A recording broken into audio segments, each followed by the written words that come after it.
Computer froze. Are we good? Can you hear me? Yeah, I hope we're good. Yeah. I can hear you, but your image was freezing for a little All bit. right. I was like, oh boy, here we go. I'm gonna be honest. StreamYard has been really laggy lately. A lot of my interviews have been coming out kind of wonky. You better get your shit together, boy, or you're out of here. What's going on? We're back. Tornado Tag. We're gonna be a little more consistent, and we're changing things up. If boy, that's something you've heard on this show quite some time because No, I'm so I don't believe indecisive and can't figure out a format that I like. I love the history stuff, BP, and you know that. I love talking history of wrestling with you. But unfortunately, I think to grow as a podcast or as a platform or as a channel, current day wrestling is what people really want to talk about. And if we can do a little bit of current day to reel them in, here's our blueprint. Don't tell them what don't tell the audience, BP. But we're gonna bring in earmuffs. Yeah, we're gonna bring him in with the current day stuff. Hit him with the hottest takes and best opinions that you're gonna get, other than probably someone who's actually in the business, like a Jim Cornette. We're not gonna be shtick. We're gonna tell you how we legit feel, and then we are better than every other content creator out there. So you're getting the hottest of hot takes. Then we're gonna hit you with some independent stuff and why you should care about it, and then we're gonna hit you with some our picks of things you should know about, or maybe your picks as well, and hit you with a little bit of history lesson at the end. So I think it's going to be an encompassing thing. So that's the new strategy, is we're mostly going to cover week to week wrestling topics and things like that. And maybe if something crazy happens on Raw, that'll be the main talking point of the episode. And until we get to a pay-per-view or whatever, something like that. So these will run pretty much NXT to Monday Night Raw of the following week. And then us coming and talking about some of the highlights of that week in wrestling. Will we watch it all? Probably not. So if we didn't, there's not enough time in the day to do them all. But before we get into any of our topics or anything like that, make sure you guys check out all of our links below to follow us on social media. There is social media, the Instagrams, the Facebooks, the Twitters, the whole nine. If you're watching this on the ABJ channel, the Tornado Tag channel is live and up, and actually live right now. So we're bringing back that old channel. So if you're watching, you're like, man, I don't like the beer, I don't like the Blazing Buds, which I don't know why you wouldn't like any of those shows. They're all really good. And you just want that wrestling IV pumped into your veins, head over to Tornado Tag. And we have tons and tons and tons of old content you can go back and check out with some of our amazing previous co-hosts, and maybe they pop in every now and then. They have open invitations. Everyone's welcome to come hang out some night. That might be a thing. And also merchandise. So the Valentine's Day hoodie, the Dusty Rose, that's literally what the hoodie color called is, which is amazing, is going to be available. I'm going to leave it up till the 21st. The ones who have ordered it, thank you so much. Teespring is a little behind with wildfires and everything going on crazy in the world. It is delaying a lot of productions, a lot of shipping, getting products. It's a whole thing. So if you are waiting for your order, it will still come. Just give it time. It will be coming. The beanie will be up for a little bit longer. The St. Patty's Day hoodie is available right now. Not photo, but I do have two 420 shirts where one looks like the Austin 316 and it says ABJ 420. You can get it in green or black, or you can get the 420 hoodie that's available now. That's pretty much all I got when it comes to the can shaking aspect of the podcast. Let's cover Let's get into Elimination Chamber. So this past weekend we had the Elimination Chamber, and boy, and nothing really eventful happened, right? Yeah, nothing really crazy happened. It was probably a pay-per-view you can essentially miss. I mean, nothing memorable. Yeah. No, that couldn't be further from the truth. They brought the heat for Toronto, which is pretty much is this the last pay-per-view, or we have one or two more before Mania? I believe this is the last one. There's probably an NXT, I think, Stand and Deliver, but that's usually like the Saturday before Mania. It's crazy. Mania is already like... I think, Mania is like 6 weeks away now. That's crazy to think about. Yeah, it is. It just feels like last year we were in Philly. It was last year. Yes. Yeah. Exactly it feels like it was yesterday. I mean, no, it was about 11 months ago. It was it went almost exactly 11 months ago. But this one will be, is this the Vegas one this year? It is Vegas, yes. Yeah, and then next year is New Orleans, right? Yeah, I don't know if that's been officially announced, but if it isn't, it hasn't been, it is pretty clear that 2026 will be New Orleans, which I know they have that deal with Indianapolis. I'm wondering if that's going to be 2027. Yeah. A bit of a you go from like I mean Philly is there's a history to Philly. It's not like I'm not going to pretend it's a tourism destination like Vegas or even New Orleans, but then you go to Indianapolis. All the Indiana people are going to be all over me now. Yeah. Yeah. We just lost our maybe one viewer from that area. But yeah, so we'll start off with the chamber itself on the women's side. Going into this matchup, BP, we have a pretty strong contest when it comes to both cages, our elimination chambers with people. Absolutely. So we have Naomi, we have Liv, we have Alexa, we have Bianca. Who am I forgetting? Roxanne Perez. Bailey, Roxanne Perez and Bailey. Yeah, so we have a star-studded chamber. Is there anyone? I mean, there's an answer for me on this one, but going into this matchup, is there anyone that you're looking at? You're like, no shot. Like, if you win, I would be really disappointed. I had a feeling who was going to win on this one when it came in. I really didn't feel it for Roxanne. I thought it was a little too early for Roxanne. I didn't really feel it for Bailey because it seems like Bailey's program is going to be with Roxanne. Yeah. I didn't feel it for Naomi because Naomi was had a partner who was more of an odds-on favorite. Alexa maybe, but she's first coming back, and maybe it's going to be a tag team thing with her and Nikki again, and that's how he reintroduced the Wyatt Six. Who knows? So I really thought it was a 2-horse race between Liv and Bianca, and then it's like, well, the winner is theoretically, because we learned yesterday this isn't necessarily the case.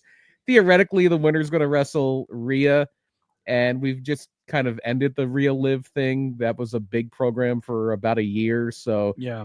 I really did feel strongly that Bianca was probably going to win going into this one. I honestly, I was like, maybe it was my fandom, right? So I haven't been watching too much weekly wrestling, and I kind of like it. So going back to doing it for this show is going to be a little rough, because it's just too much for me. I think I just going into a pay-per-view of letting them hit me with the recaps beforehand and then just watching the show has been amazing. It's been really, really nice. Kind of how I consume NXT. I watch a takeover. I'm like, oh, okay, that's why we're having this match. Oh, that was fun. I enjoyed that pay-per-view.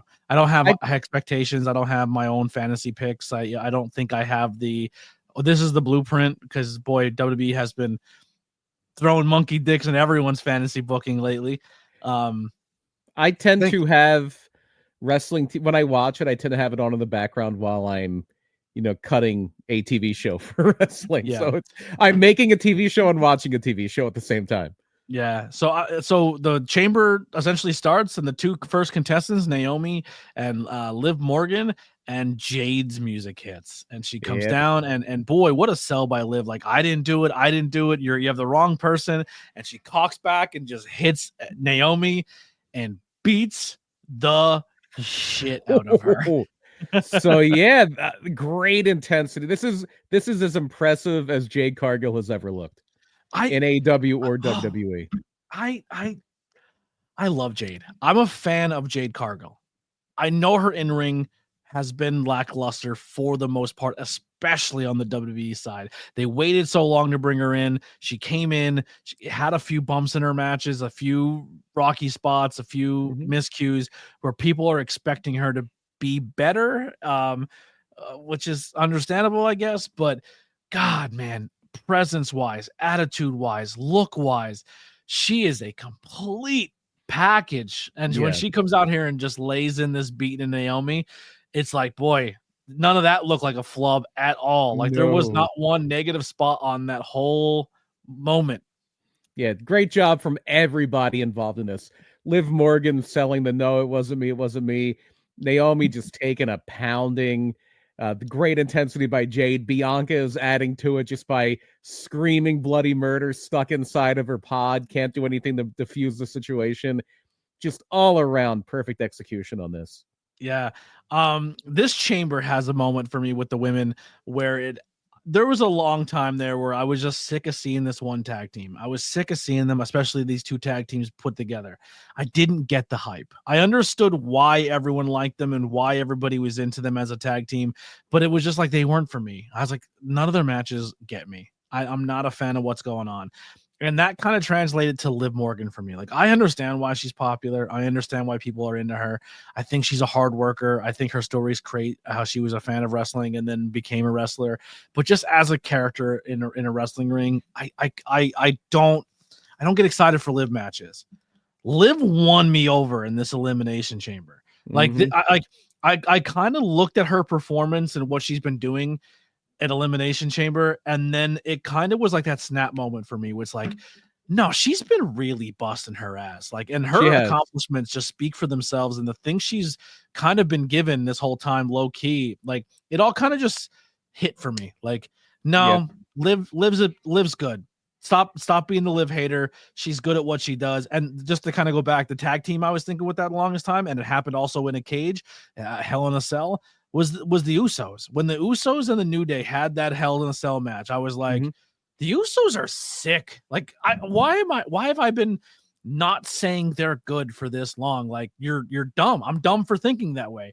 And Liv won me over this chamber. I apologize for all of my Liv hate, because man, she's killing it. Great job in this chamber. Great job. Yeah, this was my favorite match on the show as far as bell to bell. And Liv Morgan was the centerpiece of the match. Yes, she doesn't get the win. Yes, there's the big angle up front, but in between, she is hitting on character work. She is taking a beating and making everybody look good. Like, literally just getting whipped and bruised and beaten. And as a heel, just making everybody look like $1 million, which is a heel's number one job. 1A, get heat and make everybody look good. That's what you're supposed to do as a heel. And she is doing both of them. And what a performance, and a really, really strong match here all around. And Alexa Bliss, for being gone for as long as she's been gone, has not missed a beat. And maybe it's just because I was making Liv in my mind a secondary Alexa Bliss, and then having Alexa back and seeing how fluid she is, and then seeing Liv kind of work side by side Alexa, which was probably my benchmark for her for a while, and she hit the benchmark and exceeded, which is not easy, because Alexa looks like she hasn't missed a beat. She looks like vintage goddess Alexa. Yeah, that, like, it was exciting, and she gets to roll up pin on her, so maybe we have a little matchup there between Alexa and Liv, which I'll watch that. Yeah, totally. That the WWE, and I'm counting NXT in this too, their women's division is so stacked. Crazy. Like, if you wanted to devote an entire brand to the women's division, like they always had this rumor back in the Attitude Era that SmackDown or at some points, the SmackDown's going to become a women's show, and it's like, well, that's stupid. Their women's division isn't good enough to carry a show. If you were to say, okay, we're restructuring things, and the women's division are going to get their own show, it's like, okay, that's going to probably be the best show of the week. Like, their division is that deep and that good and that stacked with great wrestlers and great performers and great characters. And Liv has been there for a long time on the character side, and now that in ring is coming right up to that level where she is a top tier performer. And this was, I would say it's a star-making performance, but she's been a star for a while. 100%. Yeah, and all that realization hit me during this match. I'm like, oh, I'm just an idiot. She's been doing this, which sucks, because this happened to me years and years ago, and it was WrestleMania 26, I want to say. No, WrestleMania 27. It was WrestleMania 27, and the opening match was Edge defending the World Heavyweight title against Alberto Del Rio. And just watching him, like, Edge is so damn good. Like, Edge, everything Edge does is great. Edge is amazing in this match. And he's like, everybody's like, oh, Del Rio's probably going to win. And Edge won. I'm like, oh, Edge won, and he's so good. And, like, I'm finally appreciating Edge. And, like, 4 days later, he retired. Yeah. Yeah. So hopefully, Liv Morgan doesn't hang up the boots here now that everybody's finally giving her the flowers that she's probably deserved for a she has deserved for a long time. No, totally has. The next match I think we're going to talk about here is going to be the Falls Count Anywhere, or what was it? The unsanctioned match, right? You're missing a match. You're missing the tag team match. You're missing Nia Jax and Oh, Candice yeah. LeRae against Tiffany Stratton and Trish Stratus. Which that's the fun. Hey, Trish Stratus is here, and you're in Toronto, yeah. Toronto match. And Oh, sorry, go back real quick. Bianca wins the Elimination Chamber, as we Yeah. know. We have that pose off with her and Rhea, and just that little tiny moment where Rhea's there and she's looking at her like, "I'll see you soon." And then Io comes out and just goes, and she looks at Rhea like, "How dare you? You have me Monday," Mhm. and then looks at Bianca like, "I'll see you at WrestleMania." And it A was little just bit like of- that cool little moment there. little bit of a foreshadowing. And if you forgot this show was in Toronto, don't worry, Pat McAfee reminded you 80 times. Yeah. Also, he publicly apologized for saying he hates No, he Canada. didn't. No, he didn't. He Kind of a little bit. He that kind of was said, not an "Listen." apology. That was not Yeah, an apology. but yeah, the national anthem booed out of Well, the. I feel bad for the girl singing, but the if you have watched any hockey games where they always, no matter what country they're in, do "Oh Canada" and the Star Spangled Banner. If you've watched any hockey games from Canada since January 20th, you wouldn't be surprised. yeah, It's a pretty regular occurrence. It's going to happen at Toronto Blue Jays games too. It's happening at Raptors games. So the move here would have been to just kind of skip the American national anthem when you're in Canada. Yeah. No, keep doing it. I think it's entertaining. Kevin Owens It gets people like Pat McAfee's panties in a bunch. So good. Yeah. If you can't, if you don't understand why, then you're part of the problem. If you can't be like, oh, that makes sense. But yeah, so we have the tag match. I really have nothing really to say about this one. I'm not saying I hated it. I'm also not saying it was my favorite. It was what it was. It felt like a Raw or SmackDown match. It should have been I think they did SmackDown from Toronto. It would have been a perfect SmackDown main event. Yeah. I get that it's the novelty of Trish wrestling, and you don't know how many more matches she's got in her. Like, she looks amazing. Like she's aging in reverse. I think she's 49 years old and looks 32, but the match was fine, and I get that it was a nice little Trojan horse to get a babyface reaction for Tiffany Stratton, because it feels like she's a little miscast as a babyface, but especially going up against Charlotte soon. Oh, Charlotte's going to get booed out of the building. I think people are kind of resenting Charlotte's push, and that WrestleMania crowd's usually a hair smarter than the rest of the year. I think Tiffy's going to have the crowd in their back at Mania, just because people are going to resent. Where do you stand on the Charlotte hate? I think she's very talented, but I think it's the same thing as when like Brock Lesnar would roll in after a year and a half gone and be inserted right into the main event picture, and it's like, well, why?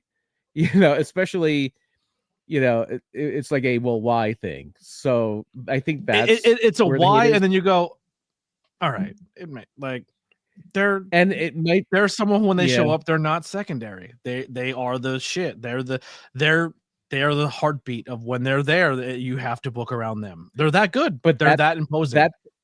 But that person in the moment gets resented. Brock got resented. Cena got resented. That person, there's resentment always. Yeah, totally. Always. By dumb wrestling fans who don't appreciate things with and also it's like, well, is Charlotte has, and this is something like, I don't know the answer. I don't think so, because I think she is very talented. Has the division eclipsed her? Has the rest of the roster caught up to the four horsewomen? I mean, one of them's in AEW now. Becky's been out for a while. Bailey has. The only one who caught up, in my opinion, is Rhea. Oh no, Rhea didn't catch up. Rhea passed them. Yeah, Rhea's way down the field now. Yeah, and that's pretty much it. When Becky, sure. Bailey, unfortunately, sure. But when Charlotte walks in the building, she's not coming for anything else but a gold. Like she's and if she wants the secondary title, it's only because she wants to put it on her resume. It's not because she doesn't want the world championship at that point in time. She just wants something she's never had before, and I think that's where Charlotte comes in. And so Tiffy and what was the last Charlotte match that just totally blew you away though? Every time she's in the ring, I don't hate what I see. She goes in there and Okay. gives it 110%, even Well, so if does it's a everybody Monday else. Night Raw. So does everybody else. Charlotte's different.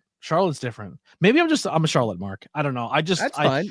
I think I she's one of the best female wrestlers in the world. One of, yeah. But as far as like star power, Rhea is so far and away ahead of everybody that Yeah, it's not even funny. yeah.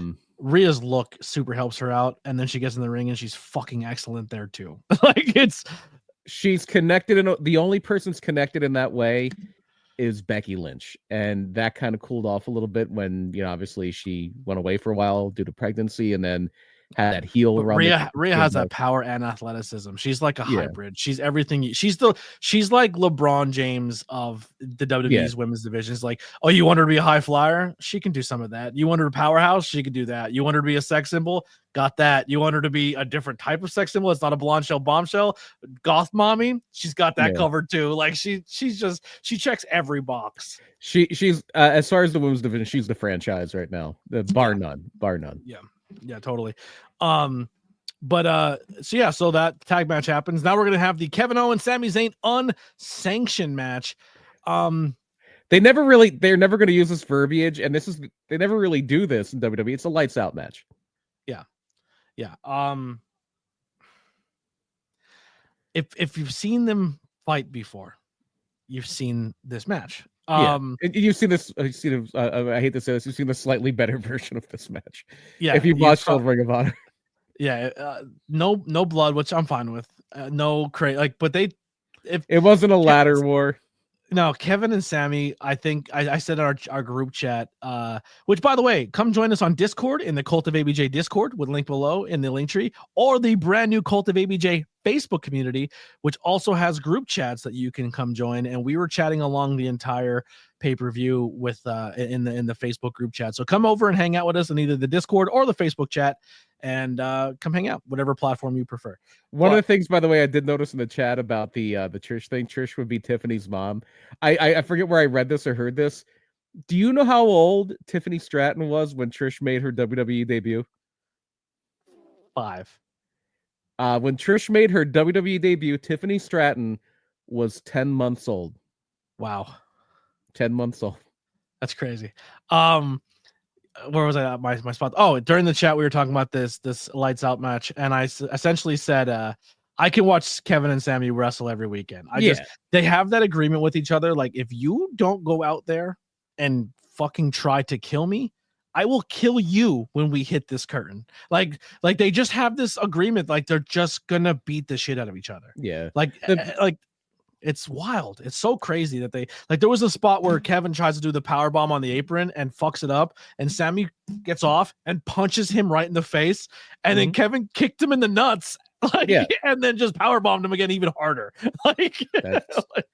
When you have that bond with somebody and that trust in somebody, and they've worked with each other for their entire careers, literally, they've always been kind of, they're linked in a way that a lot of wrestlers haven't been linked before. Like Dusty Rhodes and Terry Funk were linked that way. Bret Hart and Shawn Michaels were, until Bret went to WCW. They are kind of just intertwined in a way that we haven't seen in a while. Yeah. Honestly, I kind of feel that with you on commentary, where I know no matter what I say or how I attack you or how whatever I'm gonna go with there, I know that it's because we trust each other, and we're gonna it's nothing personal or just going that, and we kind of just go hard on each other a little bit, or like fire back at each other. And it's never at the end of the show we're like, yo, are you good? I'm just letting you know, I've had to do that on commentary a few times where we're just like, no, we're going to go out there and we're going to do what we got to do. We're not going to take it personal. Like, even on the podcast, if we disagree and we argue, it's a work. You don't have but I get close. I fly close to the sun sometimes with some of my zingers. But no, even like on the podcast, if we have a disagreement about what's going on in wrestling, it's not like it's the end of our friendship because we don't see eye to eye on something. It's just like, all right, I see your point, and then we move on. But so Kevin and Sami just beat the shit out of each other here. Then there's gonna be the spot where he's gonna do the package pile driver on the concrete, and Randy Orton's music hits. And someone said earlier, is Jade coming out? And my brain was kind of old school WWE, like, probably not. Jade comes out, and I was like, well, now is Randy. I'm like, they're not doing 2 surprises in one night like this, right? Like that'd be crazy. WWE, it's not a major 4 pay-per-view. WWE's not going to go hard in the paint with that. It's WWE WrestleMania season. You can do whatever you WWE want. has curled the playbook up of what your brain has thought WWE to be and have thrown it away, which kudos to them. I am enjoying watching a WWE product, and it's been a long time since I've said that. And a lot of the criticism of WWE's booking, for even after Triple H took the reins, especially after Triple H took the reins, is it's a little predictable. Yeah, it's a little like you can see things coming, and and a lot of it was predictable because it made sense. And now they're finding ways to subvert your expectations and be a little spot to be in. Yeah. If you but that kind of like wide open now. It's like, well, I don't know what's gonna happen. So Randy comes out. I love the beat here where Kevin just hears the music and then just gets into the ring and just is like, all right, I have to fight him. my one criticism of this is the old tried and true wrestling trope of, oh, the guy's music's playing, I can't kill this guy now, I have to put Sammy down. Even though I have plenty of time to drive his head into the concrete, I'm just going to put him down now because Randy's coming. He's just like, shit, he's coming. I got to fight him. And he just puts him down and he gets in the ring and he just looks up at it. He just goes, come on. Like almost like, I love how Kevin emotes. He's my favorite wrestler. His fire. Right now. He's my favorite. But just the way he looks like I relate heavily to him of when he gets over emotional and he just does dumb shit. Like, I have to kill somebody. Like I have to put their head through a window. And you're like, do you though? And he's like, yeah, I have to. That's just, there's no other way my brain can rationalize this. And that's kind of like Kevin Owens. Like he's like ready to cry. He's so angry. He's like, but he knows he's in a fight. Like he's such a good natural. And Moat's like a really good. No, Kevin Owens is so talented. So good. So talented. The only thing they set up. Sorry, go ahead. No, I think I'm going to piggyback off what you're saying. Just to say, and they set up. Randy's gonna kind of go to a place he's never been in a long time, where he's gonna punt kick him, and perfect spot of bringing everybody in and blocking it. Kevin rolls out, beautifully done, and then you send people home happy with Randy, where he RKOs a bunch of security guards. Yeah, my only concern is what's the plan for Sammy when it comes to WrestleMania, unless Sammy somehow joins up with KO and they're heels again. And I don't know if that's a good way for Sammy to go. I don't know. Really. I honestly said, like, what if Sammy just got up with a chair and just tattooed Randy in the back? It's too soon for that. Maybe that happens at Mania, but then you got to make sure it makes sense. And that's always tough. Yeah. I don't know what they do there. I think that they're going to, I don't think Sammy's going to be at Mania. I think he's going to play that injury for him. That's a tough break for him. Mania already looks pretty loaded. I don't know where you think him in. But that would be such a downer for him though, because you go from the day one main event to ending the longest Intercontinental title reign of all time to not on the show. That would be a killer. Yeah, he went from the comedy match one year to opening, then in the losing main event, losing to Johnny Knoxville. Yeah, what a whirlwind! You lose to Johnny Knoxville, you main event night one. You end the longest Intercontinental title reign of all time, and then you're not on the show. But who knows? Yeah. There's still a lot of time to go. Maybe Sammy's the referee of that match. Who knows? Yeah. So then after the sanctioned match, we're gonna go to the men's chamber, and this men's chamber, I will say this right now, is the first time in a long time where I looked at a chamber and I go, anyone can win this and go on to wrestle at WrestleMania. Like there's not a person there's not a believable winner of this. Like, yeah, I disagree. Cody, Drew, I'd watch. Drew as a world champion is a believable world champion. Damian Priest is a believable world champion. Yes, but is Cody Rhodes versus Damian Priest a believable WrestleMania main event? And I'm not talking night one. I'm talking the main event of WrestleMania. We're getting Jey Uso versus Gunther. So all right, a friendly wager here, a virtual wager here, pride on the line. Do you think that's going to close out one of the nights? Do you think it shouldn't? And it's not a real main event. the main event of night 1 is probably going to be Punk, Orton, and Roman, and main event of night 2 is going to be Cody and the winner of this match. Yeah, I think people always have it confused that the World Championship has to be the main event, and the main event was at it last WrestleMania. year? Yeah, Was it no? Like Drew and Punk was the opener, or Drew and Seth was the opener of night 2. Yeah, and if you go back to the WrestleMania before that, but there was only one world title at that point, so it doesn't really matter. Yeah, but yeah. So once again, the Chamber looks awesome. I love it, and I thought the match structure was really good as well. There was a lot of cool moments. Actually, going back real quick to the women's Chamber, Bianca's on top of that chamber, and she smacks Liv with the ponytail, and I'm like, wait a second. Let me do a quick head count here. Who's left in this match? Because Bianca's not climbing back down. She's jumping. Her 3 catchers are Liv, Alexa, are Liv, Roxanne Perez, and everybody who was catching was small as hell. And Bianca's not a tiny girl. Alexa Bliss, Roxanne Perez, and Liv, right? Yeah. And I was just like, and then interesting. After that vicious hair whip, Liv or Bianca almost landed right on Liv's head, but I think she kind of came down on her elbows and knees. But yeah, I didn't look into it. It looked like she landed on Liv's head. I didn't look into it or look it up or anything, because I personally don't care, because I've seen women's parts before, and I'm not a desperate creepo on the internet. But Lily was telling me that I guess Liv had a wardrobe malfunction when Bianca went to pick her up, and she was swinging her back and forth.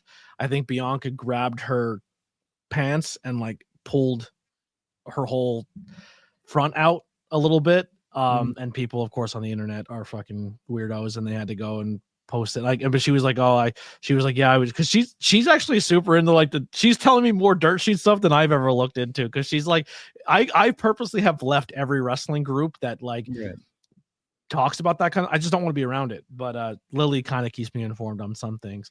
But from what I understand on Wrestle Sky, on the Blue Sky side of things, very wisely, as a matter of fact, because pretty much all the women now wear flesh-colored tights under their gear. Yeah.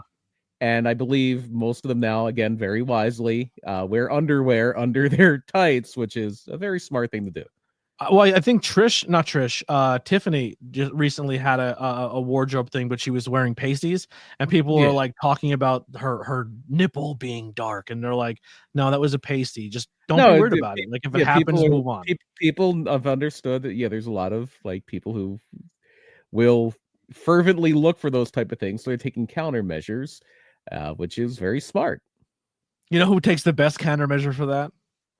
Who's that? Cosmic. Oh, okay. Do you know what I'm talking about? No, I do not.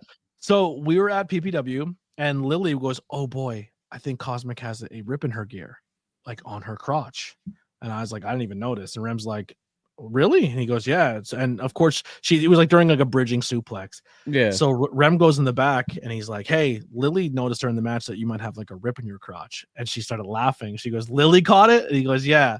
So she takes out her gear and shows Rem the crotch, and in flesh-colored print, it says, your dad's favorite. That's amazing. Oh, that's so good. She's the fucking goat. That's so good. Yeah, I love her so much. I like that. That is the best thing you could do. Just write like caught you or something, like something stupid. Yeah. But yeah, so Drew's the first one out of the chamber, which I'm gonna be honest was shocking. There was that bit, there's a leak, and I'm sure it was strategic that he was gonna win too. Really? Like, yeah. So the chamber kind of goes on, and we're down to the final 3 of Seth, Cena, and Punk. And I'm still in the Punk's winning this. Punk is winning this chamber. That's my pick. Punk wins. Cena wins Money in the Bank. Cena cashes in on Punk and retires as the champion. Storybook ending. It's going to be great. They're planting the seeds here. Punk and Cena are having a friendly rivalry, and unfortunately Seth is ruining it, and Seth gets double finished, and as it's going down, CM Punk takes a finisher. He's stuck on the end, and he gets stomped into the thing. Cena cashes in on the stomp, and he wins the Elimination Chamber and is going to go on to wrestle Cody Rhodes and possibly the 17th time WWE World Champion and break Ric Flair's record. But we now all that's remember the WrestleMania main event. Yeah, it's exciting. It's still fun. Peacemaker versus Homelander. Yeah, even right there, you're like, all right, you don't need to add anything else. There's no cherry on top that needs to be done at this pay-per-view. Roll the credits. Cody comes down and gives him the handshake. The final boss music plays where Rock gets a new version of his song. I don't understand the Travis Scott bit or whoever his name is. Was it Travis Scott? Yeah. It's a celebrity, and even without Vince, if a mainstream celebrity is going to give them attention and is going to play along with them, they're going to lap it up. Yeah. So he comes out with The Rock. Rock is essentially coming down to see what Cody's decision is going to be. And Cody, now this is what they're saying on the internet, BP, and I want to defer to you if you have any in your brain that comes to mind. I can't think of any that haven't been censored or have been planned. I know because The Rock goes on TV and curses all the time and says whatever he wants. Yeah. But this is the first in-ring uncensored fuck in WWE, right? That was deliberate, I believe so. There have been times like they would let a shit slide here and there at points. Like I think the first time that happened was Bret Hart, when Bret Hart was kind of freaking out after he lost the title to Sid on a Raw before WrestleMania 13. And I know they let Austin get a shit through here and there all the time. And he would say fuck, but I mean, like it wasn't like. Yeah, this was, I think, the first time they're literally gonna plan it out that this is coming out. So he tells The Rock go fuck himself, and John Cena goes crazy. He's laughing, and everyone's going nuts. Now the rumor is, backstage, only like 3 people knew this heel turn was coming. Yeah, from what I understand, how much I believe that, but we'll see. From what I understand, like that was the rumor about Drew. The Drew McIntyre rumor was that it leaked somewhere that Drew was winning the Elimination Chamber. His odds came way down in the betting markets. Cena was still the favorite. Internally on the format sheet, on the layout sheet, the Rock Cody thing was scheduled to go on before the Elimination Chamber. But it was a whole thing where everybody knew but Rock, Cody, and Cena or only Rock, Cody, and Cena really knew that the plan was, and Triple H obviously, and Travis Scott going down there. Probably they told him what was going to happen. Yeah, they smartened him up at some point that here's what we're going to do. Yeah, which is bold because he can bust it wide open. Everyone did a good job that essentially selling this. Cena's hugging him and he's looking right into the camera at Rock, and Cena goes from smile Cena to. Yeah, showing his range as an actor. Yo, a simple couple muscles in his face changed the structure of John Cena. Oh yeah, it like the energy went out. It was just like, oh, I literally watched his face change. I go, no fucking way, no way. Because I watched people's reactions when people looked at his face. They did not react to his face. Oh, I did. I'm like, oh, they're doing it. Like as soon as I seen his face, I knew it was happening. But I was watching other content creators, and they didn't react until the nut kick. How do you miss the? I don't. So the face changed. The Rock does. Now people are saying there's a thing with the 2. I guess he threw a 3 up at one point in time of Bad Blood or something. Then he put the 2, which I just thought he looked a dumb way of cutting his neck because he started up with like his ear, like he did like a and now they're saying 1's WrestleMania. I don't know, but. Because I guess Rock's throwing all these little teasers. I don't really pay attention to The Rock that much. I'm going to be honest. I think this Rock booking himself to be the next Vince is weird to me. But anyway, so Cena kicks him in the balls and they beat the dog shit out of Cody. And wow.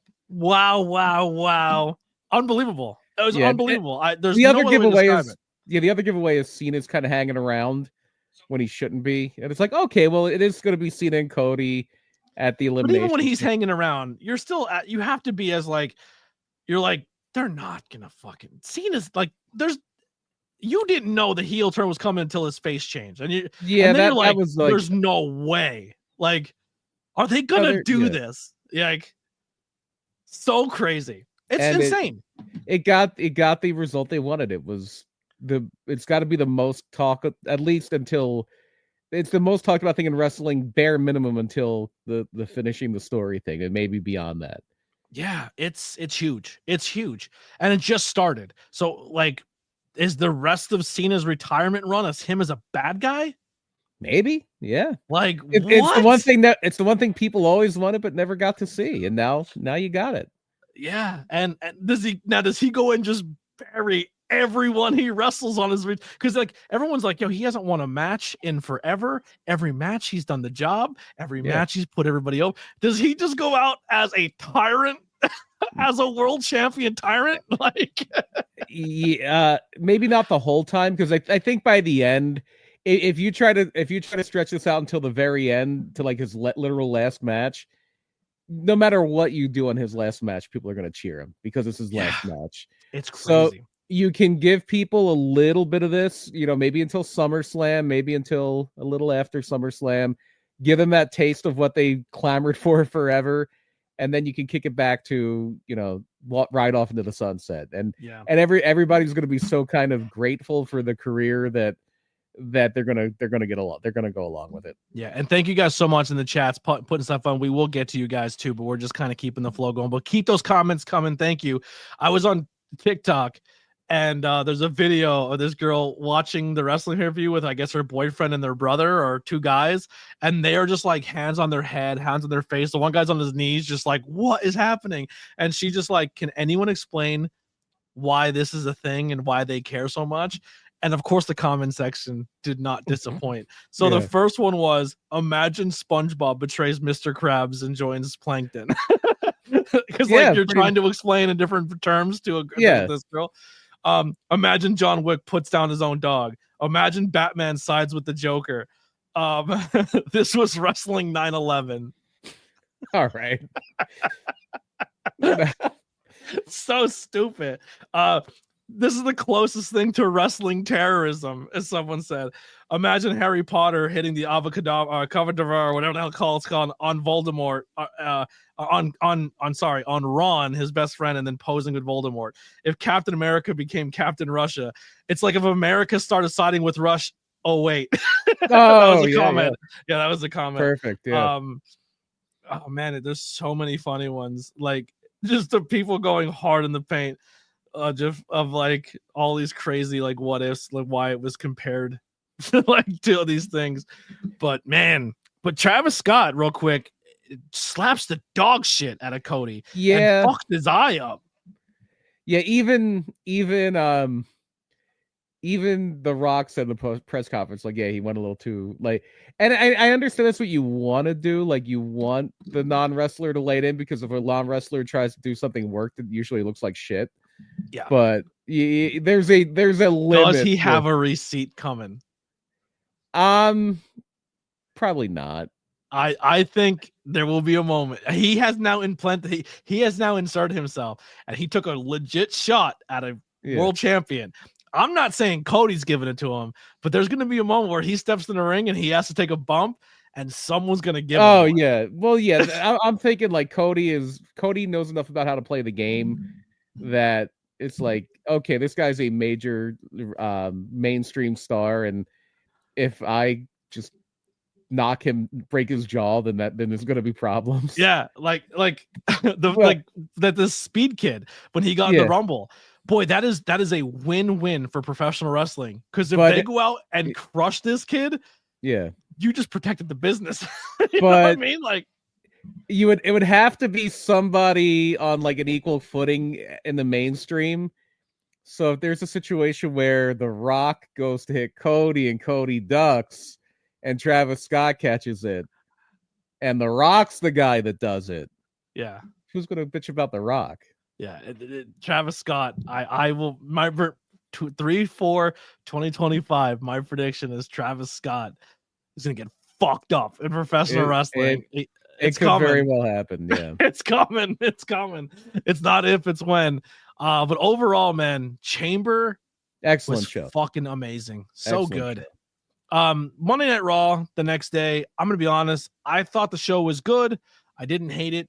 But there's only really one thing to really cover and talk about is they changed the to Mexico with the mask and the mask guy, whoever that was, right? But Mm. they changed the Women's World Championship on Yeah. Monday Night Raw.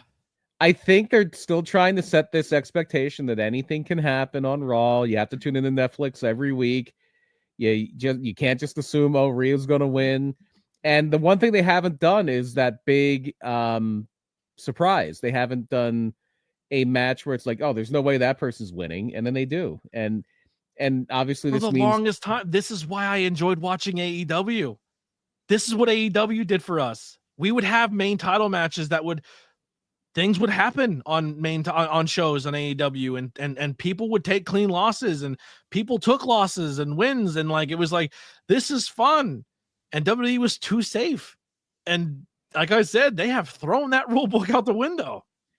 Yeah, the only negative, I think, if it does wind up being a 3-way with Rhea, Bianca, and Io, which it seems kind of fairly likely it will be, I think that does kind of dilute the match a little bit. No offense to Io, but it's two giant stars, and not that Io's not very, very good, and a champion in her own right, was the semi-main event of night 2 of WrestleMania last year. Yeah, but it does feel like it dilutes the Rhea Bianca thing unless we get like a Jade gets involved somehow. There's still time to see how this is going to shake out. You can't kind of not same thing with the Sami Zayn thing. We can't knock it until you see the full picture, and we still have 6 weeks to go. What is Rhea up to when it comes to world championships? I have no idea. If you win the NXT World Championship, is that considered a world champion? To who? Like, it depends. No, I'm just saying, like Ric Flair has 16 world championships, right? Well, I mean, not really, but that's what they say. He has more like closer to 22 or 23. Yeah. Because I actually looked up Alexa Bliss, and I thought she was higher. I'm curious. I'm curious if Ripley's at. I have really stopped paying attention to that type of thing. It's something I used to follow religiously when I was a kid, but now it's like, they change the title too often. It doesn't matter anymore. So she's a 2-time women's champion, but she's also was the NXT champion, and she's also was the UK champion. And they were technically the world champions. So does that put her at 4? I don't know. I don't think anybody's counting NXT UK. I don't think anybody's counting that. Well, she's the only one who could say that she's held all of them at this point in time. Well, yeah, unless they re-sign Tony Storm or decide to push Alba Fire. Yeah, because they were the only, I think they were. I know. I think Miko Satomura might have had that title too. I'm not sure. Yeah, but I don't know. Maybe they're trying to flip flop around Rhea a little bit to try to bump up her numbers. Who knows? Because maybe they want her and Charlotte at some point in time to be closer in that race. I don't know. But yeah, interesting to see Rhea lose. I'm interested to see how that plays out. I don't want to get too much into Mania because we have a lot of weeks to talk and do podcasts. So I don't want to. I'm not shooting our shot completely here. But let's get in a little bit of independence wise. Just plug some shows this Saturday. PPW paying dues. Next Saturday, the 15th. Next Saturday, the 15th, paying dues. Live pro wrestling in Slatington, Pennsylvania. Doors at 8. Doors open at 8. Bell time at 7. 6. Yeah. 6. Yeah, doors at 6. Yeah. It looked like 8 from. So you and as always at 5:15, I will be joined by EJ and Johnny St. Clair and Travis Norbert for Spark. It's something that's pretty unique, I think. We have a live interactive with the live crowd pre-show outside of in the Slatington Expo Center, so that's going to be a lot of fun. Yeah, that was the other big thing on Raw was the Rollins Punk angle brawling all over the place. Punk delivering a very Punk promo in the best way possible. Does that turn into a triple threat? Because Roman doesn't have a match. Yeah, that's going to clearly be a triple threat. Yeah, interesting. But in fact, that's probably how that ends. Roman comes in and just lays them both out or something. Yeah. And then some matches announced via Facebook. I pulled these up, BP. Big Dan Champion will be taking on JS Hawthorne with Precious. That's gonna be a fun one. Then we have Zoe Cannon versus Danny Moe. Okay. I gotta stop this one because we haven't made this official, but I'll let everybody know a secret. Unfortunately, Zoe Cannon unable to make it due to personal commitment, so it's gonna be Danny Moe versus TBD. Okay, opponent to be determined. Then we have Sugar Dan with Travis Norbert taking on Jeremy Marbury with Benny the Basketball and Jermaine Marbury. And I say Jeremy. Jermaine, yeah. And And Benny, the basketball, the and Travis Norbert are finally face-to-face ringside. the manager of the year, Benny the basketball. Sorry, manager of And the year. most hated personality of the year, Travis Norbert. And they're gonna meet these two titans colliding on the outside of the ring while this amazing matchup between two amazing talent is gonna happen in the ring as well. I don't know what people are gonna expect to watch. I don't know if they're watching the inside, the outside. It's gonna be you're gonna have to have yourself that match. Yeah. And then we Sugar do have Dan, some announced. Sugar Dan put together one hell of a no limits title run right now. Oh, the kid's a gem. Speaking of gems, she'll be showing up. Look at those nails. Is she wrestling those things? I don't know. We'll have to find out. I'm super excited to find out. I've never seen her wrestle, but I like that black and gold gear. That is the podcast colors. And then obviously Danny Moe returns back to PPW after a while. So excited to see Danny. And that's pretty much PPW this week. And then the weekend after, High Tension Wrestling is going to be doing a wrestling match inside of a rave, inside of a BDSM clinic or something like that. It's a little bit of everything happening here. And we're going to have Riley Crow taking on Mother Endless. That's going to be Saturday, March 22nd, 6 p.m. to 6 a.m. You see that correct. It is an all-night event of a all-night rave with professional wrestling and BDSM. It's going to be fucking... I'm on commentary, BP, on a BDSM rave wrestling show. I'm going to be living my life. That's going to be something. Yeah, I'm stoked. It's going to be stoked. Shay McCoy will take on Katrina Creed, coming all the way down from Canada. And then we have one of the most exciting tag team matchups coming up, Kingsglaive versus Big and Brave, where we have Matt Mikowski and Handsome Max Zero taking on the returning Big Calix, coming back to High Tension after quite some time, and Billy Avery. And then our main event for the current reigning defending High Tension Wrestling champion Philly Mike Swanson will be taking on Cocaine. Cocaine will be there. Wild. We'll be Airbnb-ing it up all weekend in Philly, so we'll be there. Also, for this thing, on Sunday, March 23rd, Wrestle Cup 3 takes place at the Old Pine Community Center. Ryan Mooney will take on Weber Hatfield. Kurt Robinson will take on Christian Robinson in the Battle of the Robinsons. We talked about this match on the recent podcast. Shay Morgan, dual citizenship, Irish American now, taking on Katrina Creed in a non-tournament match. Then we have Caitlin Marie taking on Shay McCoy. Then we have Braden Toon versus Diego Hill. We have a scramble match, Andy Brown versus BK Westbrook versus Bojack versus Delkin Grant versus KTB. Declan Grant versus KTB versus Leo Sparrow. And then our World Championship Cheeseburger will be taking on Matt Mikowski for the Labor of Love Citywide Championship match. And boy, that's going to be a fun weekend in Philly. That's a cool building. I watched a few shows in that building about, no joke, it's got to be 24 years ago now. They're not nails? They're not. They're like fingerless. They're like gloveless fingers. They're like finger attachments. Oh, they're fingernails. Yeah, if you look, they go over. If you look, they go over the entire fingertip. Oh, that's it. I hope she wrestles it. That'd be dope. Probably not. That's probably against the rules. So BP, last week we did a little bit of a draft. I don't know. We won't just do draft this time. Let's just kind of kick around. So people are saying now, is this heel turn? And if you guys having a chat, please put them in as well. People are saying that this is Hogan level turn. This is Hogan NWO turn. We're giving away one right then and there of all-time favorite because people are putting this John Cena on a level of Hulk Hogan now, and people are like, well, I don't think so. And here's where I will say we haven't seen it play out yet, right? I love Kevin Nash, I love Scott Hall, but two of them together is probably still not one Rock or one John Cena. And John Cena and the Rock are probably a Hulk Hogan, if not better. So I think when it comes to star power, Rock and Cena together is pretty much a pretty big deal. It is. No, it definitely is. I'm going to be a little bit of a devil's advocate here. But no, it's the obvious correlation. It's the obvious comparison. It's the obvious parallel. And your feelings on which one you think is more impactful, and which one you think is a bigger deal. is probably very, very contingent on how old you are. Yes. If you don't understand why this is that level to a big section of the audience, your back hurts. So you're old. And I'm saying that as an old guy. So there is an entire generation of people. Like John Cena won his first world title 20 years ago.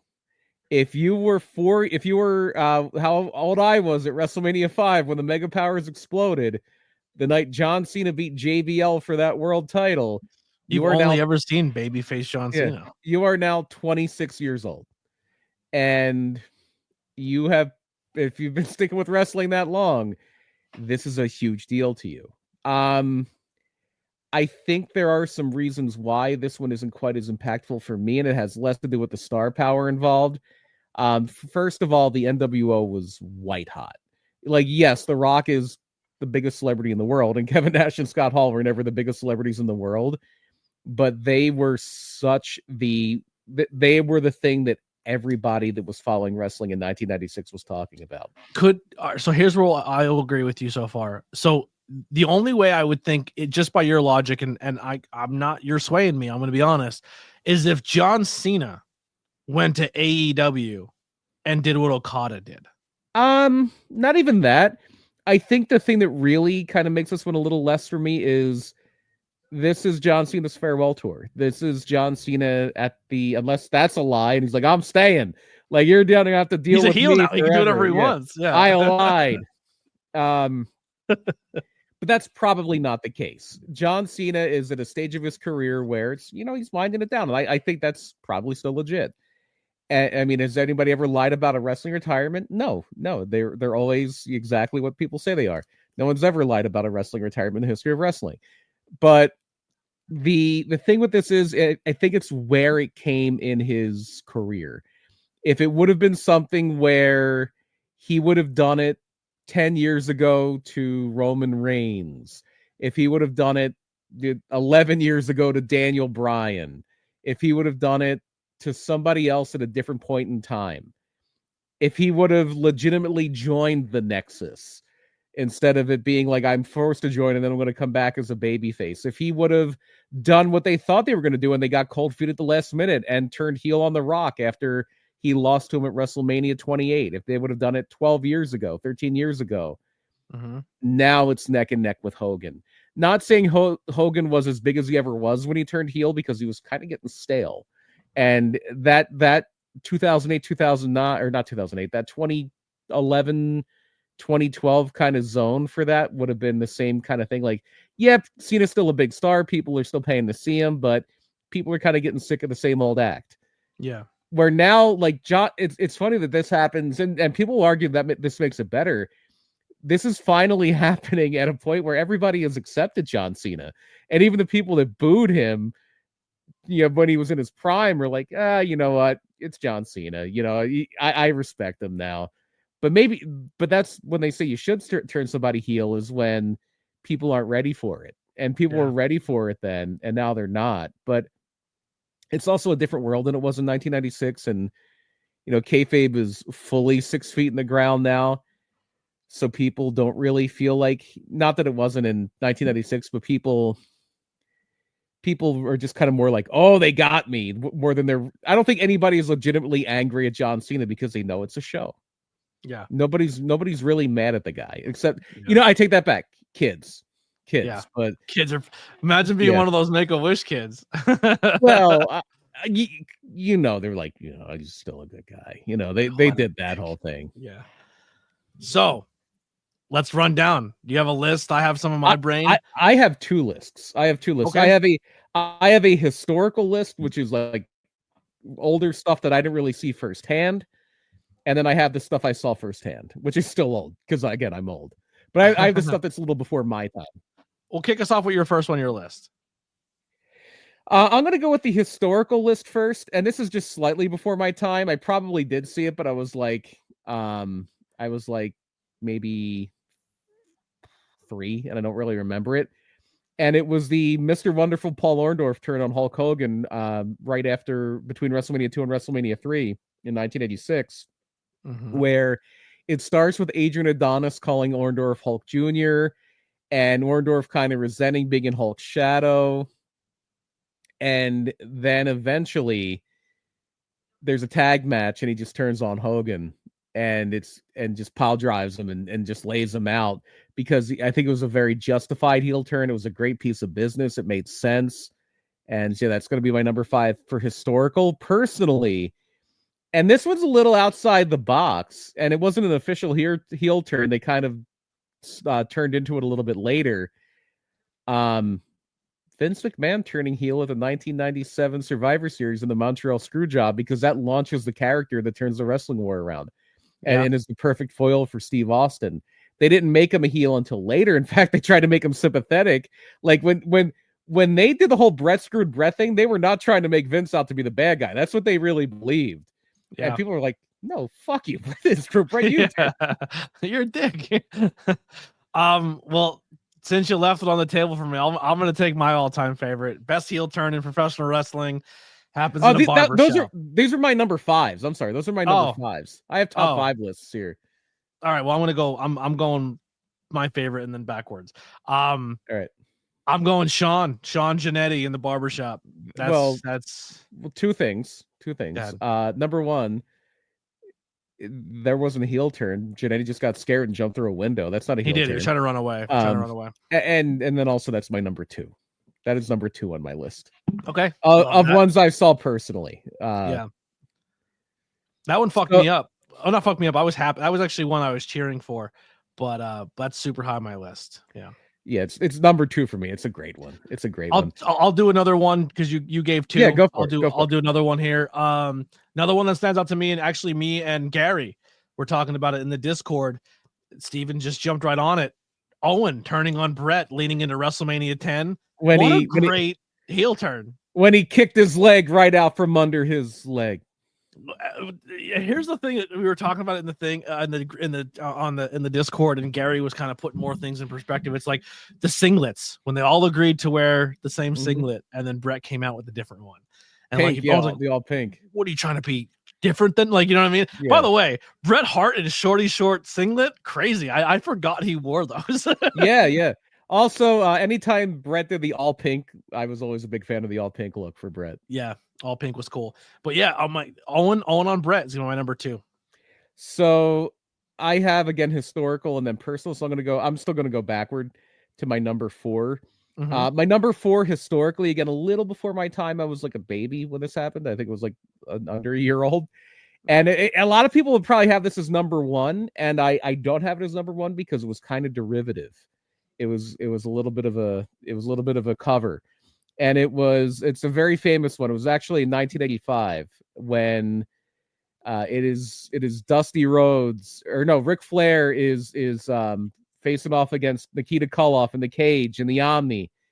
I think it was the Omni, maybe it wasn't. And after the match, Ivan and Nikita are beating down Ric Flair, and here comes Dusty Rhodes to help Ric Flair. And they're like, Ric Flair's kind of a tweener at this point. He's been, they had the match at Starrcade 84. He's pretty much a babyface in Mid-Atlantic territory, and other places is kind of heelish as the NWA champion. And so Dusty comes in and clears the cage out of those Russians, because this was the 80s, and we didn't like Russians in America in the 80s, unlike now.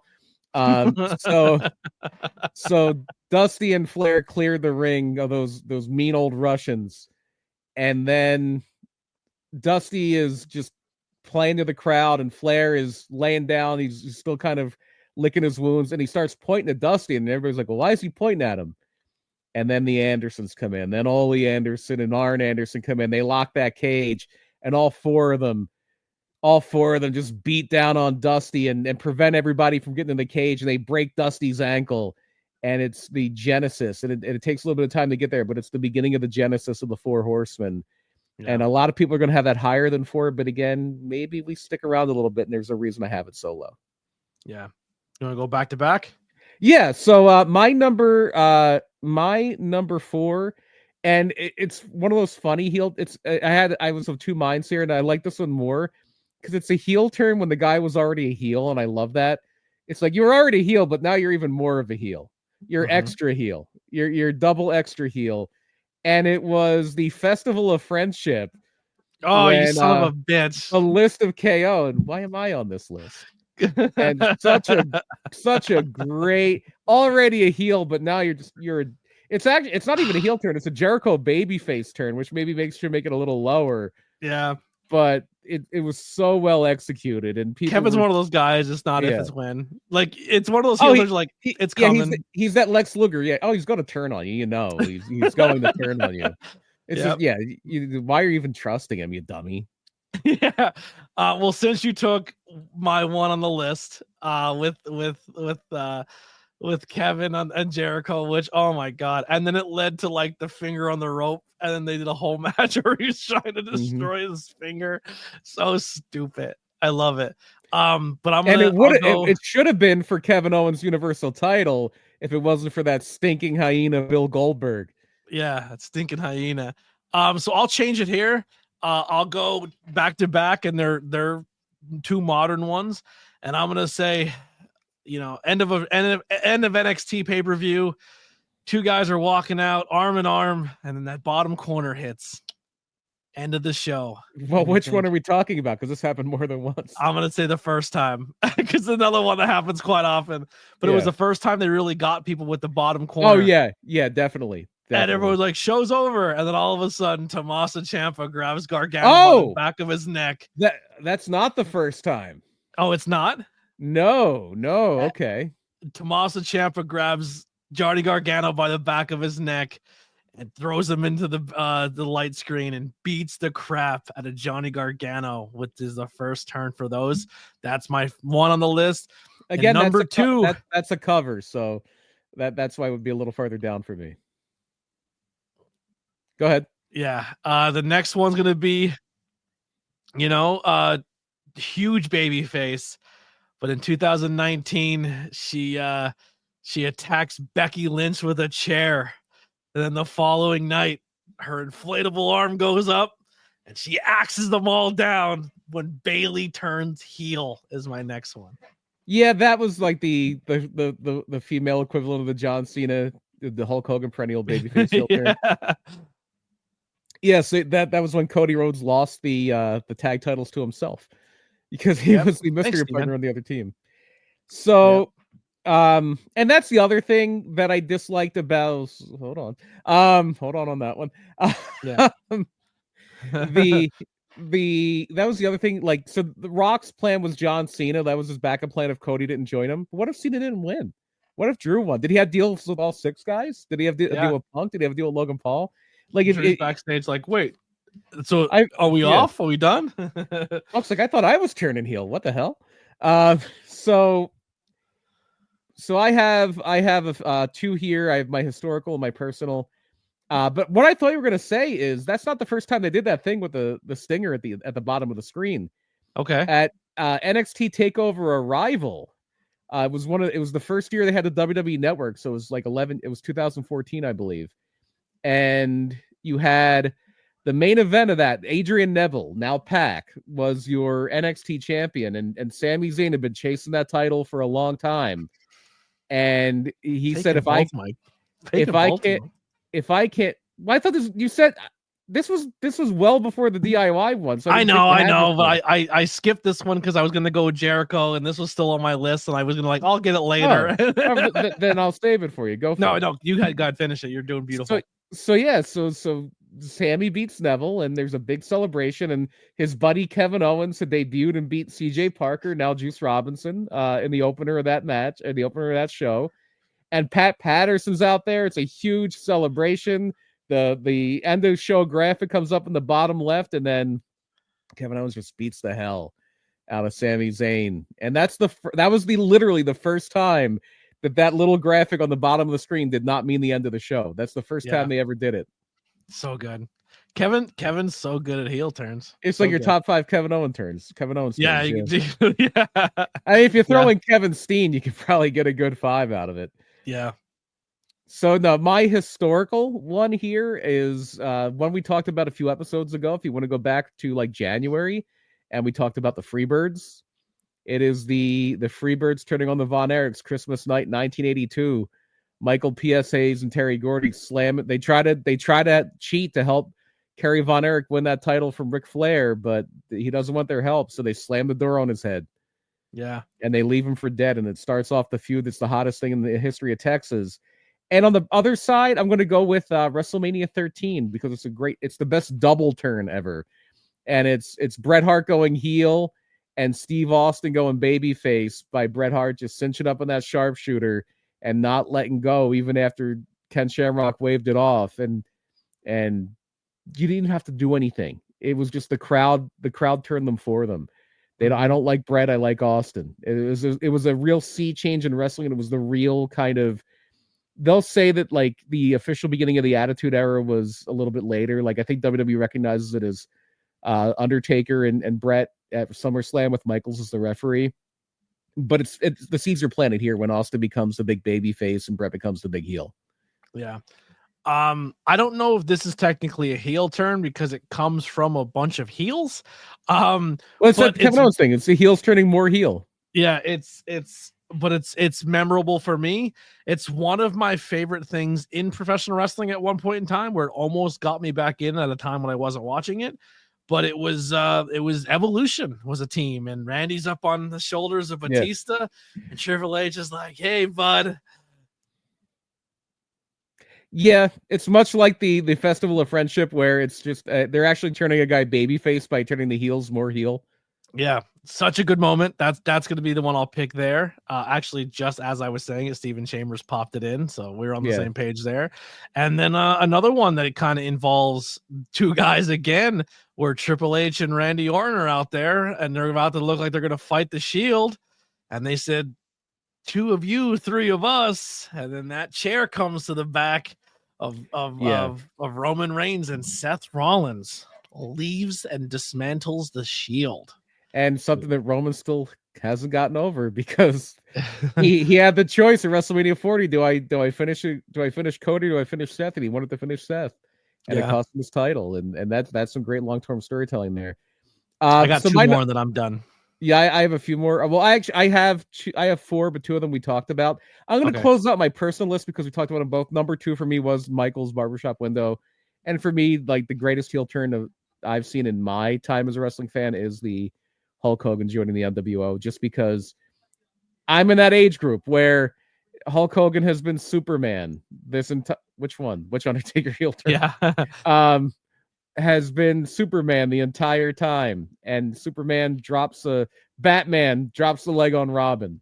Yeah. Batman drops the leg on Robin. It's because it was something you really felt like you would never see. You would never see, because it's the same thing where people talk about now, like, oh, I remember Hulk Hogan when he wrestled Andre the Giant in 1979. That's like us saying, well, back in my day, John Cena was a rapper and he was a bad guy.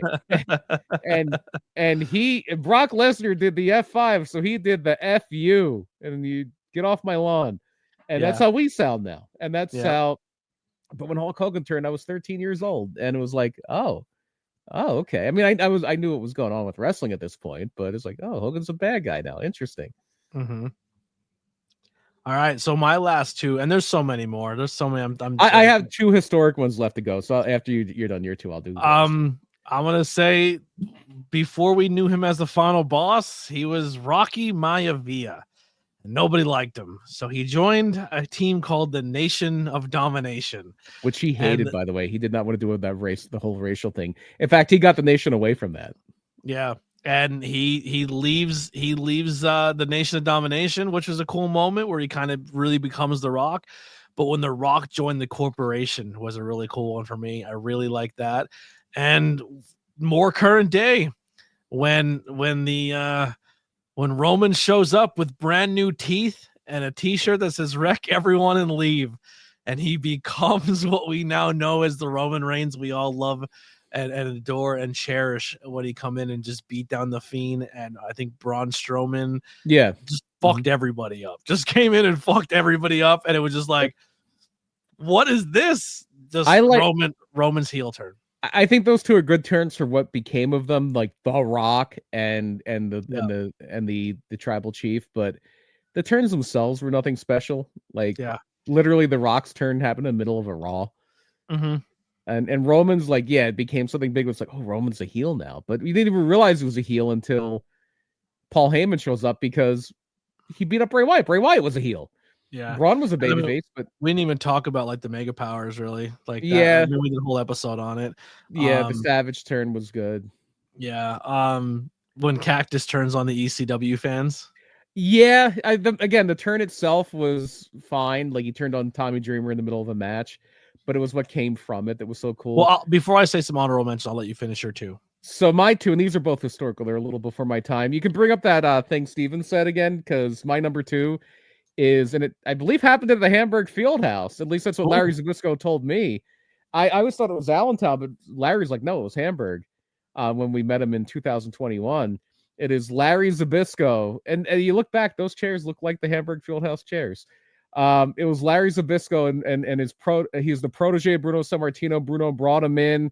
He's Bruno's Bruno's had him under his wing this whole time. Bruno is Yoda and Larry is Luke Skywalker. And Larry's like, Bruno, I want to have a match with you. I want to see if I can hang with you. And Bruno's like, okay, you have a match with me. And they have their match, and it's a very competitive match, if I recall correctly, because I have seen this like on the tape and everything. Bruno wins, and then Larry just snaps after the match and waffles Bruno with a chair. Blade job, one of the best blade jobs ever, just beating the hell out of Bruno. Bruno blades, and then he tries to lift his head up, and the blood is just spilling out of his forehead into a pool under him. And he can't get up, and he just falls face down into his own blood. And he comes up with a crimson mask, and it's everything you want pro wrestling to be. And that leads to the showdown at Shea, where they pack Shea Stadium, 50,000 people. And Bruno gets his revenge on Larry Zbyszko and kicks him out of there. And it's a great piece of business. But my number one, and when I say the Horseman, the Flair and Dusty one is a little derivative. It's a cover, and it's a cover of this. It's a cover of I believe also in the Omni back in, I believe, 1980. And one of the big rivalries in the 70s in Georgia was Ole Anderson and Dusty Rhodes. And Dusty Rhodes is this famous promo. Ole Anderson, it will never be over. It'll never be over, baby. Not until one of us has a broken back and then a wheelchair. It'll never be over. But then Ole Anderson, it doesn't end, but it kind of goes away, because in 1979, Ole Anderson turns babyface. And like Dusty's like, no, it's Ole. I told him this is never going to be over. So no, Ole, I'm not. They might be cool with you, but I'm not cool with you. And Ole is just teaming with everybody else, all the other baby faces, just sticking up for everybody, doing what's right, just doing everything he can to be a model citizen and to do things the right way. And he wins everybody over. But Dusty's like, no, I don't trust him. No, like I'm trying to think of like no, he's Ole Anderson. No. Mm-hmm. And finally, after a year, Dusty has this blood feud going with the Assassins, who are like this big heel tag team. And there's a match, and it's Dusty needs a partner against the Assassins in a cage, and that dirty Russian, because it's the 80s and we didn't like Russians like we do now. It's a common theme. Ivan Koloff's going to be the special guest referee. So Dusty needs somebody. He needs some firepower here. He needs somebody that is going to really make sure that we can like I can handle this. I can't go into the cage against the Assassins with just anybody. Ole Anderson, fine. Will you be my partner? And Ole agrees. Like, finally, I get a chance to really show you I've turned over this new leaf. And they just beat the shit out of Dusty. All five of them. They all beat the shit out of Dusty. As soon as the bell rings, it's not even a match. They ding, ding, ding. And the referee, the Assassins, and Ole just all kill Dusty Rhodes. And Gene Anderson, Ole's brother, who's a bad guy, who's been feuding with. He's been fighting his own brother. For a year. And now it was all part of the plan. And it's 5-on-1, and Dusty's getting wrecked. Dusty's busted up. His face is a mess. And Ole just goes through this promo. It's almost 10 minutes long on Georgia Championship Wrestling of I made myself sick. He's standing next to Gordon Solie. He's like, I had to pretend to like you, Gordon Solie. I'll never like you. And it's the best justifying a babyface turn, because it was all a ruse. It was a year-long plan to have Dusty Rhodes. He's like, and I didn't even have to come to you, Dusty Rhodes. You came to me. Yeah. It is such a, and it's if you ever want to see how good, and I know people didn't like him because he was kind of a curmudgeon, but if you ever wanted to see how good of a wrestler, a character, and a creative mind, because he booked this whole thing, Ole Anderson was.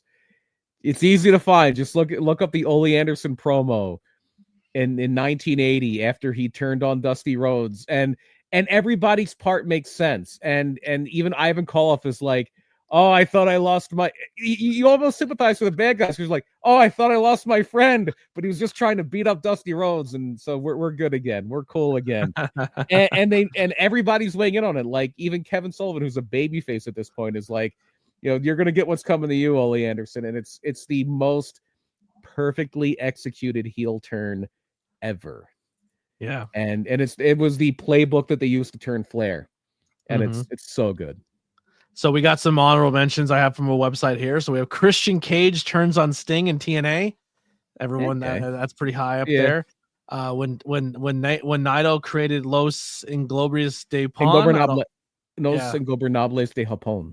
Thank you. That's on the list there. Mega Powers Explode. We kind of touched on that one. Kenny Omega joins the Bullet Club is on the list. The transformation of Chris Jericho when he smashes over Shawn Michaels.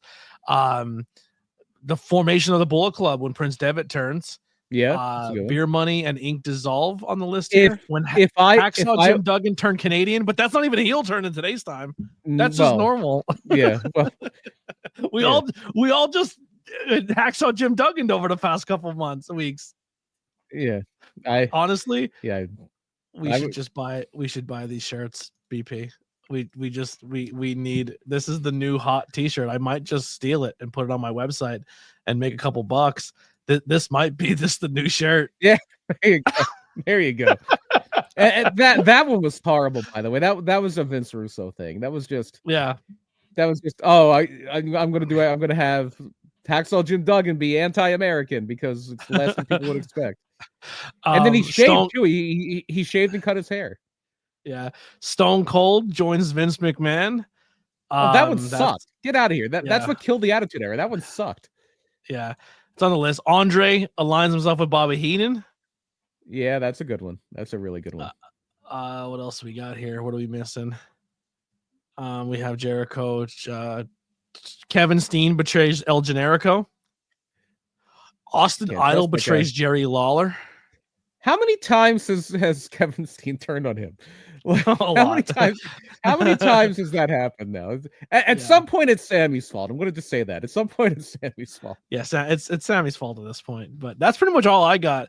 BP, anything in closing? Because we didn't really do any of them in the women's division, and I think one of my favorites is from WrestleMania 20, and it's I think we brought this up. Maybe it was here last week, but it was when they did this angle, and it's an angle that hasn't aged well. But it was when Chris Jericho and Christian were a heel tag team, and they kind of do this thing where they're going to have a bet where Chris Jericho is going to put the moves on Trish Stratus, and Christian's going to put the moves on Lita, and we're going to see who can, it's almost like a She's All That. We're going to see who, or like American Pie. We're going to see who can sleep with the other one first, and they have a bet between the two of them. And it's a long-term thing, and the Lita Christian thing kind of fizzles out. But you can tell that, Jericho is starting to develop genuine feelings for Trish Stratus. And it's like, it's not about the silly bet anymore. It's not like She's All That. It's My Fair Lady. It's, oh, well, yeah, it started because I thought, this stupid bet, but now I really care about you. And 10 Things I Hate About You. That was a trope in that one too. Well, also, that. So here's the thing about that and She's All That. They're based off old things. 10 Things I Hate About You is based off of a Shakespeare play. It's a Shakespeare movie, yeah. Yeah, it's The Taming of the Shrew. Yeah. So the big thing here is they had it, and Christian's like, well, dude, you're going soft on me here. What's wrong with you? Christian's like the heel here. So they do Christian and Jericho at WrestleMania. And Trish turns on Jericho. Like, she's known about it and she's angry about it. And so she winds up with Christian for a while. Yeah. And that was Mariah May heel turn recently was pretty good. That was very fun. Yeah. That was a very fun one. trying to think about it. Any, Sergeant I Slaughter. don't remember. I honestly don't remember her turning heel, but her just becoming one. Athena. I don't remember the heel turn Yeah, itself. But her yeah. just being a heel has been really good. But just the last two things that I want to put before we go over here. I know there's some shows coming up. We do have Super Suplex Slamboree, April 12th, Saturday. In South Street, Philadelphia. That'll be a free show for everybody. And no details yet, I don't think, on this date. Maybe BP can help me out. But we have the graphic for Super Show. It's actually the same day. It's There you April go. 12th at the Slatington Expo Center. There you go. Both days, Super Yeah. Show and Suplex Lamboree, both coming up. Go support independent wrestling. Thank you guys so much. What did you think? Oh, Adam Cole and the Devil. It could have been better, but we didn't say the worst heel turns of all time. Yeah, it could have been better, but it was not. You mean a heel turn that made the heel and the baby face less over? Okay. Yeah, it was rough. In theory, it should have been good, but it just didn't pan out. But I hope you guys like the new format where we're going to cover more of modern day wrestling. If you have any feedback, questions, comments, anything, let us know. Come join us in the Cult of ABJ Facebook or the Cult of ABJ Discord, and we'll probably be hanging out there a little bit after this show. The Discord's more if like you like voice chatting and you want to turn your camera on and you want to voice chat with people. And if you're just more of a group chat texter, Facebook is probably your bet there. So make sure you go check those out. Grab some merchandise if you can. Help us out more than you know. Maybe we'll come up with some cool limited run Tornado Tag t-shirts. Maybe down the line coming up soon. But that's pretty much all we got. Thank you so much once again for coming back to us at Tornado Tag. Next week, we'll probably just cover This Week in Wrestling. I don't know what the topic's going to be yet, but follow us on social media to keep up to date with all of that. And we'll see you all next time. Here's some music by the Converse Kid. If I can find the button, we'll see you next time. Bye-bye.